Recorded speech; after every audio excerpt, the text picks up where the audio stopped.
What's up? What's going on, brother? How you doing? I'm good. How are you? I'm doing well. Dude, it feels like it's been like a month since we've done a podcast. We just missed the 1 week, but it feels so much longer than that. I know, man. I missed it.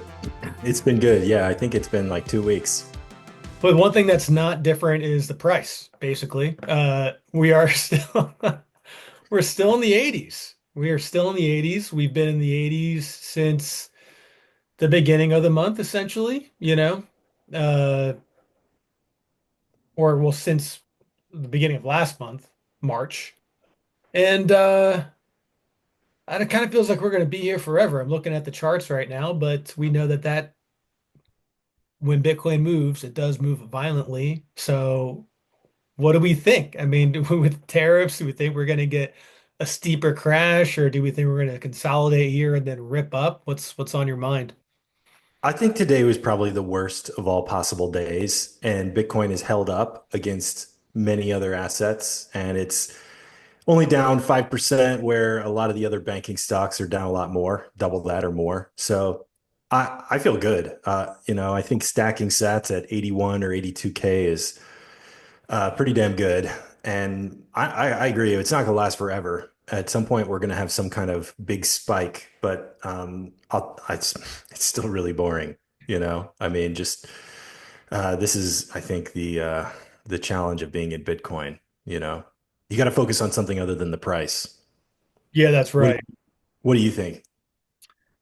Well, I found this post that you shared earlier very informative by Stack Hodler. It's about the tariffs. I guess I could read the whole thing.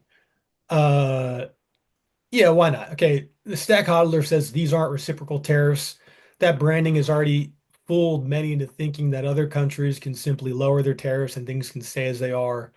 But the numbers the Trump admin cooked up aren't based on tariffs that can be removed. They're based on trade deficits. And those trade deficits will only be reduced by Americans buying fewer goods from those countries in favor of US goods. This isn't a negotiation. The Trump admin wants Americans consuming American-made goods at all costs. And perhaps more importantly, critical goods related to national security, like weapons, medicines, etc., must no longer depend on Chinese supply chains. The American public voted for change in 2008, 2016, and 2024. And after years of things seeming to stay the same, now they're really getting it. In theory, Wall Street is being sacrificed for Main Street, but it requires nothing short of a complete restructuring of the global economy. Supply chains, factories, raw material extraction. Trump wants all of it in the USA. This isn't some little thing that markets can simply ignore. This is a massive shift in the global economy. And like any structural change, there will be big winners and big losers. Anyone who says they know exactly how this plays out is lying. There will be unforeseen political and economic consequences. But there's never been a better time to own neutral, scarce assets. Bitcoin and gold make a lot of sense in this new world. Neither of them are subject to tariffs. And unlike equities, Bitcoin and gold aren't impacted by reduced future cash flows or supply chain disruptions. US equities are still priced for a globalized world with minimal supply chain friction, but now these businesses need to scramble to invest in new factories and modify their supply chains. That friction still needs to be priced in. This change in policy could mark the end of blindly buying equity indexes as a store of value. Finite, neutral reserve assets now make much more sense than equities, and most investors still have very little exposure to Bitcoin and gold. The fourth turning is proceeding as predicted. Remain positive, remain constructive, and focus on what you can control. With any massive change comes great opportunity. It's time to build your own golden age. Good night, everybody. Great show. That's it. I mean, aside from the gold stuff, I'm too young to be in gold, so I don't have a bunch of gold bags. I have zero gold. I have zero gold. I think Stack Hodler is including gold because it's sort of a way to, I mean, Yeah, coupling Bitcoin with gold is a great way to speak the language of new investors that have been historically into gold right. to come over to Bitcoin. And so I acknowledge the association between these two things is really positive. But like as, a millennial and someone that is born from more of the digital age and was really turned off by, even Wall Street or, this idea of owning gold at a younger age, Bitcoin was like the most exciting thing Oh technologically, yeah, So yeah. I can't really add to what he said other than to just underline it. I think right. we're seeing a massive shift. The part that he didn't talk about, and this is what I was kind of messaging you, is that, how long are other countries going to put up with the United States? Because what we're talking about here, this massive shift, is talking about manufacturing being done in America. The reason manufacturing happens overseas is because the US dollar forces countries as the global reserve standard to acquire dollars. The people that live in these countries that produce stuff for us need dollars. The way they get dollars is by making stuff. So if we're going to make stuff and you're going to use our dollar, that makes it a no-win situation for everyone except the United States. I don't think that we're talking about what that means. Are they angry? Will they put up with it? Will they retaliate? And again, think about stable coins. This is another way to get these countries to buy our debt and have the dollar go digital in a way that's accepted.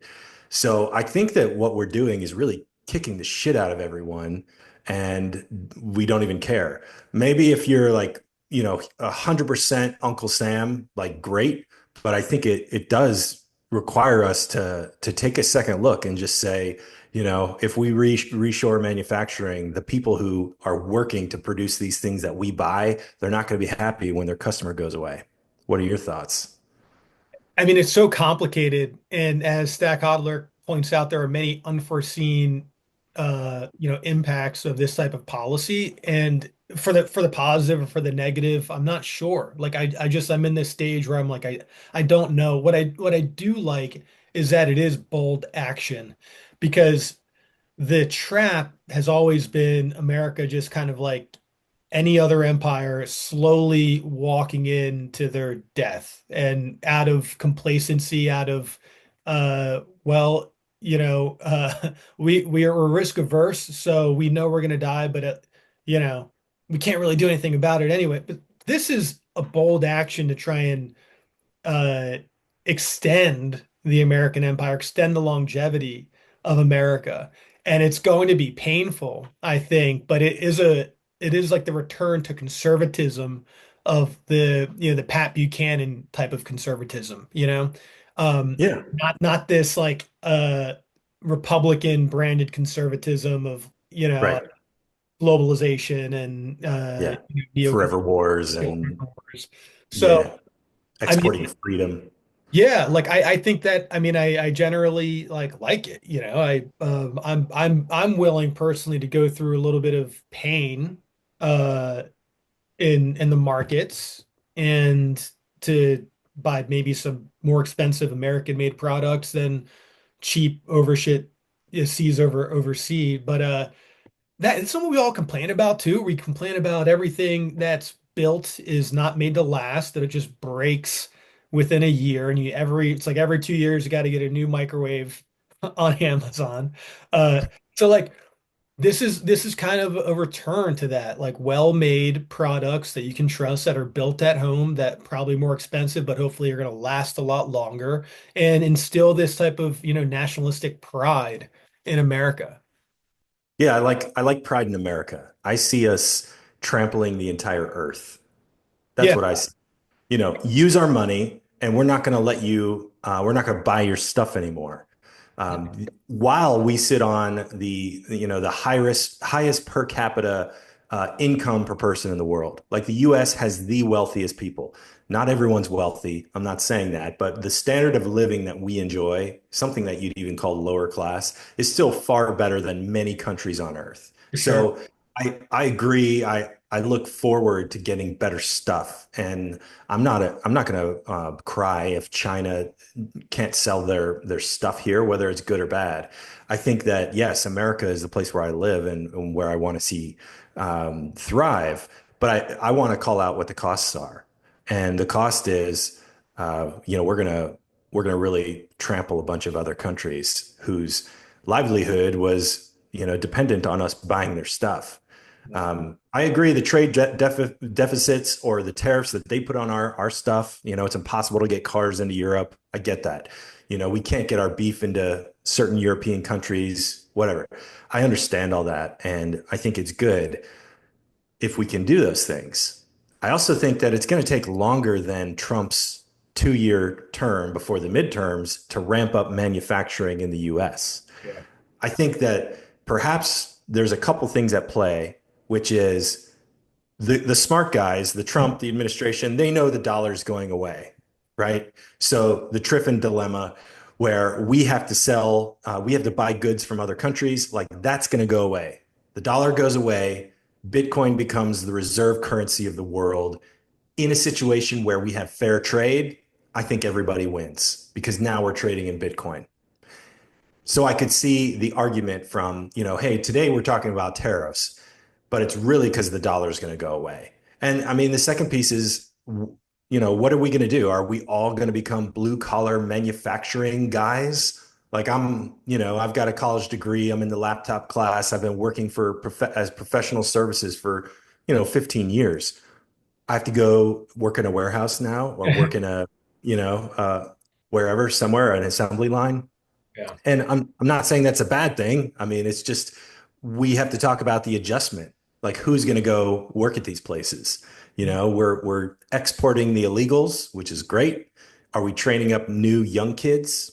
And again, I know this is a stream of consciousness, but like, is this a response to what AI will do to vast swaths of the economy where people are going to need manual labor jobs because AI is doing all the heavy lifting for us? Yeah. So I mean, messy is 100% the on the menu.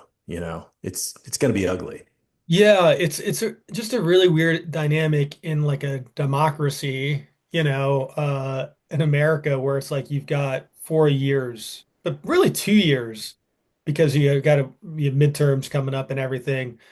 And like the capacity to make progress in another direction that's more conservative is a lot harder than something that's progressive, right? So we need to see like a flourishing economy within the next 2 years. Like that is a must, and that's predicated. I mean, that's the whole idea, so that by the time midterms come around, they can point to something and say, "Look, it doesn't mean that all the American manufacturing is going to be up and running, but they lower interest rates and they flood Yeah. fucking a shit ton of money, put it back into the system. Then Wall Street's happy, Main Street's happy because they feel seen, and then you get another 4 years of that type of policy, and then that's the goal, right? So that it's really hard to roll that back. And Yeah, I agree. what I And look, that's a good, yeah, I just think like, man, how incredible is it that we have Bitcoin in this? Because right. it is like I'm always I get like it's in disbelief in certain scenarios where I'm like, imagine if we didn't have Bitcoin. In just the forethought that went into it from Satoshi and the original cypherpunks to see the direction the world was going in, right? Chance are on the brink of second bailout. And then Yeah. whatever it is, Bitcoin is there to be an asset out of control of this type of crazy stuff. So Yeah. incredible. It's incredible. Neutral Think money. about the Bitcoin. Yeah. Yeah, you're right. I mean, neutral money, it is apolitical, decentralized. And you're right. I mean, the fact that we can kind of weather the storm holding on to Bitcoin makes the way I feel probably totally different than everybody else in the world, Right. who's not a Bitcoiner. They're wondering when their company that they invested in is going to come back. Who knows? Like the company that you invest in, let's say it's Nvidia or Tesla or Apple or Google or Facebook or Amazon, like those companies are interconnected with the worldwide economy. And if the economy of the world goes to hell, When is that company coming back? Are they? I mean, maybe it'll look different. And we don't have to answer those questions. With Bitcoin, it's are there more people participating? Is the network growing? Are people mining? And those numbers are emphatic yes. And I think that we are probably I think over the next 4 weeks, going to be very, very pleased that Bitcoin is not only holding up, but it's doing really well. And I mean, they say gold leads, but screw gold. I mean, they're finding more gold every single year. Like Yeah. that, the inflation of the gold supply, besides the fact that you can't email it to someone, is a huge red flag. Yeah. So let's talk about, because we love Bitcoin, but for anyone out there, what do you actually need what number do you need to get to retire? Mark Moss has thrown out some good math here. So how much do you need a year for how long to retire? How much is it worth? What's his strategy? So let's start with three. My math is broken down in the keynote given at the Bitcoin Mana conference. Is the US Bitcoin value in the 5 to 7 million range by 2035. Is that conservative? I don't know. That might be a little conservative. Some people think 30 million, right? But By 20 in 10 years. yeah, but Yeah, I mean, Saylor says 13 million in 20 years, and that to me feels very conservative. I think, I mean, 5 million by 2035, um, that would be pretty awesome. that would be pretty nice. But so it says back to one and two, how much do you need and for how long? So let's say you're 50 and you live to 100, that's 50 years. Cash out to USD and live off savings. This gets you 100K per year. Is that enough? Or you can keep holding Bitcoin and withdraw less than its compounding rate, even less with the buffer accounting for its volatility, even less accounting for taxes you will pay. But assuming 20% long-term gains, capital gains, and compound annual growth rate going from 25 to 10% over 50 years, it's still about 980K per year. What Mark Moss is saying here, though, is don't sell your Bitcoin ever, borrow against it and roll the debt. So if you borrow against your 5 million Bitcoin stack, let's just say you have one Bitcoin, right? By 2035, you got 5 million with growth slowing from 25 to 10% over 50 years, you're paying 8% interest annually. So you could sustainably borrow 2 million per year tax free for 50 years. That's double the withdrawal amount compared to selling and paying 20% tax. This is the power of borrowing against an appreciating asset. No taxes, interest cost is lower than the growth, principal can compound untouched. So, Yeah, the only flaw I would point out is that if you have one Bitcoin and it's 5 million, they're not going to give you 5 million. They're going to give you 2.5 million. The right. loan value is going to be 50%. So in that situation, you got a million. But yeah, I think once we get to sort of that, the end state for Bitcoin when it's in the millions of dollars, I think, yeah, then you can start thinking about borrowing against it. With Bitcoin being at 81, 82 and saying let's say you have a half a Bitcoin and I'm going to put up a quarter of that and get, 20 grand or something. Like stop. Just don't do it. Forget about it. Just leave the Bitcoin in the closet and wait until it's $1 million and then start thinking about it. So I think it's good to retirement plan. Unchained has a really great calculator. And I think if I live till I'm 86, based on the Bitcoin I have today, considering never buying any more Bitcoin, by in 50 years or whatever, I'll have like $360 million or something crazy, like 800 billion. It's just like a ridiculous number because Bitcoin is projected to just continue to go up, 25% compound annual growth rate every year. So, like, I think retirement planning is good, but it has to be kind of directional. And with Bitcoin at 82, maybe we'll hit 150 or 200 this year. I think at some point it's going to be the story is over. Bitcoin has won. It goes from 150,000 to 750,000 and it locks people out. That's what I think is going to happen. And once we hit that 750, a million, then I think you can say, okay, I'm going to start living on my Bitcoin. But I just feel like it's still a little too early to do that because we're at 2% adoption. I mean, how many whole coiners are there? I saw something that there are under a million whole coiners today, and some Bitcoiners have multiple addresses. So it could be half of that, 400,000 people in the whole world that have a Bitcoin, Yeah. Yeah. I mean, it's stacking, stack, stack, stack. I think that's the most important thing. You got 10 years to buy as much Bitcoin as you can without sacrificing, your health. Yeah, I just know that the products that are being built right now for that Bitcoin borrowing and loans, I mean, it's going to be, in 5 years, it's going to be pretty wild. 5, 10 years, going to have some very good options. Um, Yeah. but like it's going to, I think a lot of those options are going to be like, all right, borrow against your Bitcoin, but we're giving you fucking Tether CBDC coin. So, Oh, goodness. you know I what I hadn't thought mean? about that. Yeah. Well, I mean, Not likely that they're going to give you, uh, how what dollars look like today. It'll be some Tether coin. private CBDC coin, and they'll be able to look at everything that you're doing with that. And so it's almost like then you got to think, well, am I am I better off just selling some Bitcoin, spending some Bitcoin versus borrowing against it? But I guess that's a bridge we can cross when we get there. Yeah, man. Yeah, the more that you go down sort of these possible avenues, it sort of zaps the hopium, you know? And I have been feeling that this entire year is that, well, like we're in a long road. It's going to be a long road where most Bitcoiners are just going to get pulverized by circumstances, by life, by bills, by debt, by the things that they need to overcome while they're waiting for Bitcoin to be a million or 5 million. Like Hmm. if we go up to 5 million by the end of, let's say in 2 years, great, we all win. And if you've bought a tenth of a Bitcoin, you got a $500,000, and that's great.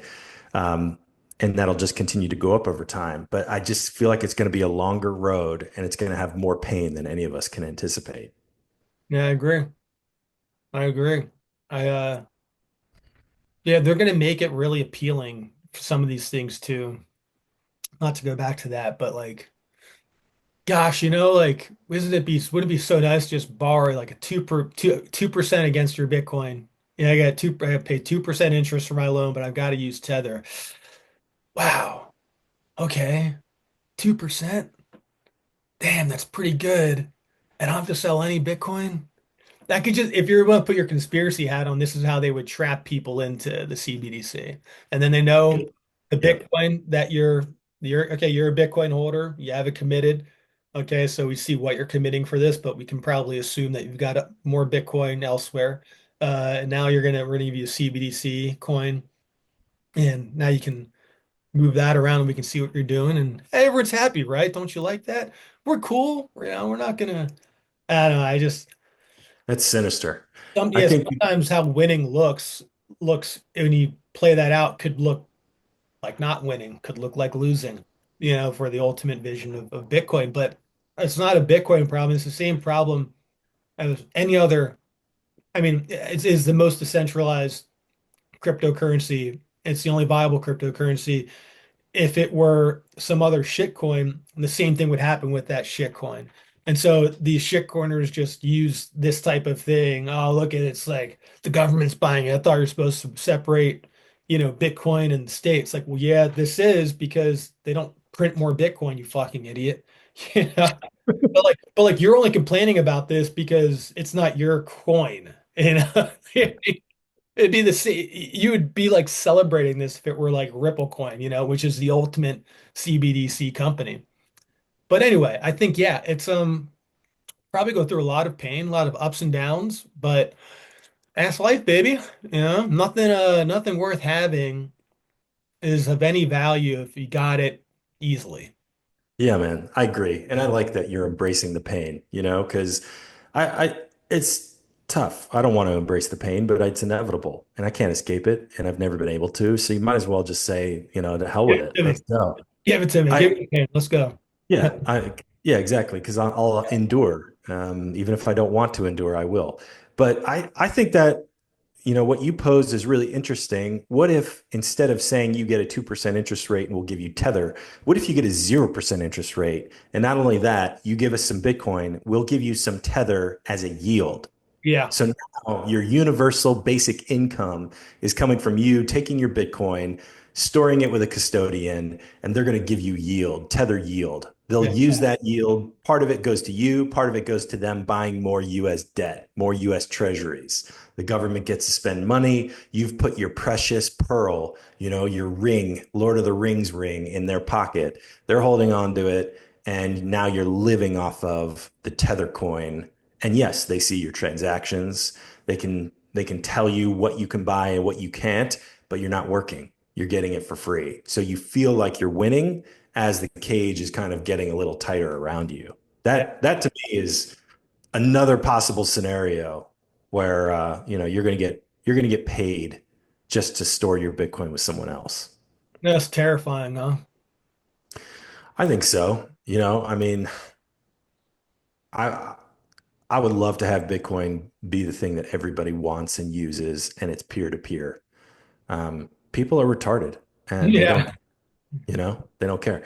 This is why we can't have nice things. What do you want to talk about next? You want to talk about war, or do you want to talk about? Let's stack some sats, and then we'll Yeah, and then we'll talk about war. then All we'll go into some conspiracy. right. Yeah, man, this is the best part of the show anyway, and I haven't bought Bitcoin since, let's see, my last purchase was our last show, March 20th. So I'm buying 21. 13, 14 days of no Bitcoin. I'm buying 21 at 82.1. Actually, I think let's see. Okay. 21 at 82. Yep. I'm doing the same. Boom.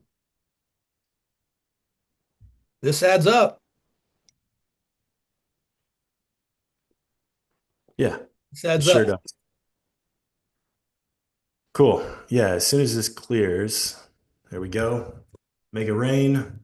Now we end up with more Bitcoin than we started, and that's the goal of the Stack Show.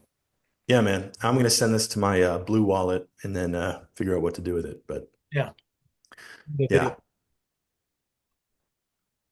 So, you want to talk about conspiracy theory. conspiracy stuff? Yeah, and I mean this one's far out there, very far out there. And I can't really vouch for this guy, Jim Ferguson, 322,000 followers from the UK. Says something. Let's see. I guess pretty sure I read this one. Something big is coming, and they're training for it now. Qatar, UAE, United States, Israel, all flying side by side in Iniochos Warrior Air Force drills in Greece. Not in the Middle East, not under NATO command, but in neutral airspace, far from the media spotlight. What does this mean? Regional rivals don't just train together without a reason. This is about preparation, not practice. A shadow coalition is forming quietly and fast. Iran, Syria, full-scale regional escalation. These aren't war games. This is rehearsal, and the public has no idea what's coming. History teaches us when unlikely partners align militarily, a storm is near. Very dark. That's pretty fucking terrifying. Yeah. So I've thought about this for about 3 seconds. So go ahead and laugh, discount everything I'm going to say. But I could see a future this spring, sometime in the summer, where Iran is not backing down. And so the US, the Israel, or Israel, we go in there and some group of that coalition goes in and strikes Iran. Iran retaliates against US bases in the Middle East and against Israel. That drags in Russia and China, and maybe they hit the US. Maybe China hits the US, Russia goes into Europe. I don't know. I think there's a lot of people who are saying World War III is already here. I don't know if that's true or not. It doesn't feel like it to me where I live, but I'm sure it does to people who are living in other parts of the world.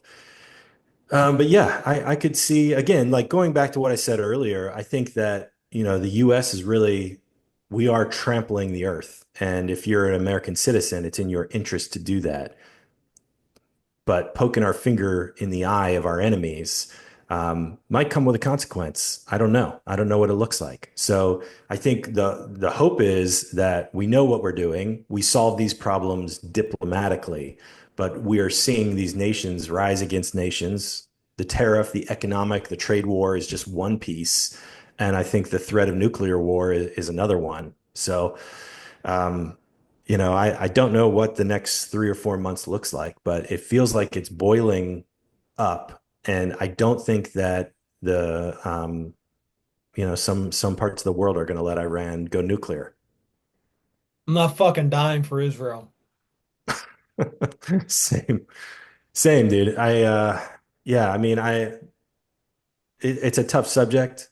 I want peace. I want peace. I don't think that we're going to have that anytime soon. I don't think that we're going to see peace. I think that we're, we're heading into tumultuous times. A war with Iran would be the worst fucking thing. It's the thing that all the neocons have wanted for a very long time is this war with Iran.